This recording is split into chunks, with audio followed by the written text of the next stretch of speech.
everyone, this is Coach Lay with Magic's Athletic Training. Today we're going to go over some of the fundamentals of how to properly perform a back-loaded squat. However, before we get into today's material, please make sure to like, share, and to subscribe.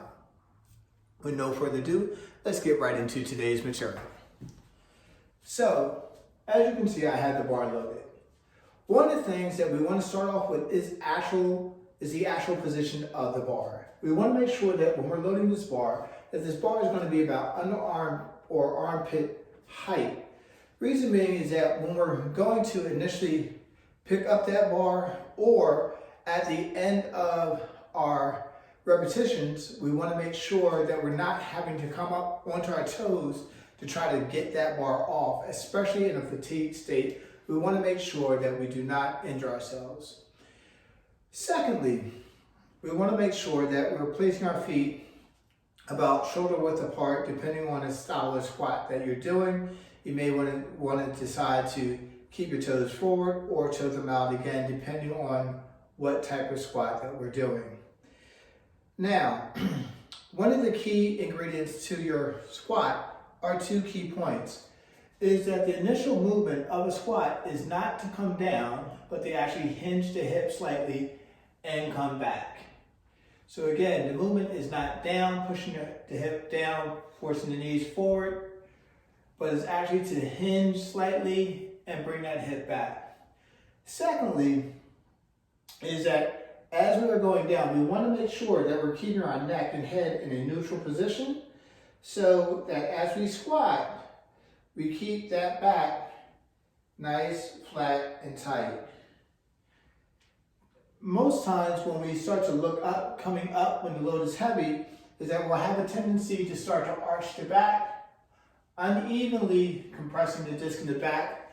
That can lead to a bulging, herniated, or protruding disc in the back. So again, we want to make sure that we're keeping that head in a neutral position. And when we're loading that barbell onto our back, we want to make sure that that barbell is in the meat of your traps, right in here. We don't want to have that too high up on the neck, putting a lot of weight on the vertebrae. We want to make sure that we're keeping that right in the meat of the traps. And lastly, as we're coming up, we want to try to grip the ground with our toes. So imagine one of the drills that I like to do is to put a resistance band underneath the big toe of my client and actually create tension of me trying to pull that resistance band away from their toes, but I need them to hold on to that band. Don't let me pull it away from them. What this is going to do is that it is going to cause them to have to grip the ground with their feet. I want them to be planted. Also, what it allows them to do is, while they're gripping the ground, it also allows them to create tension in the knee to actually push outward with the knee to what we call split the ground.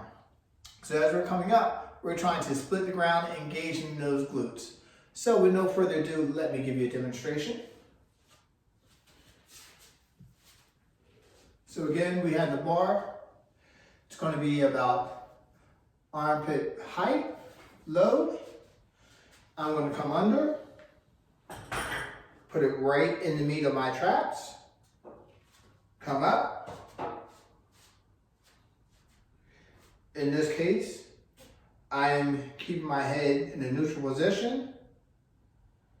I'm very conscious of gripping the ground with my toes.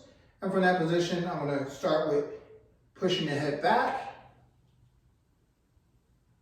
go all the way down, come all the way up,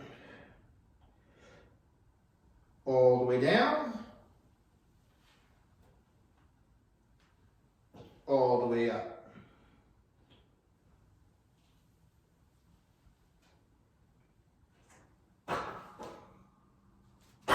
And then I'm simply going to walk the bar directly back into my J hook. So again, you'll notice that I didn't have to lift the bar with my toes to initially get it off or to put it back on. So there you have it, how to properly perform a back-loaded squat with Coach Lay. Again, if you like the content that we are providing, please make sure to like, share, and to subscribe. And this is Coach Lay saying, we out.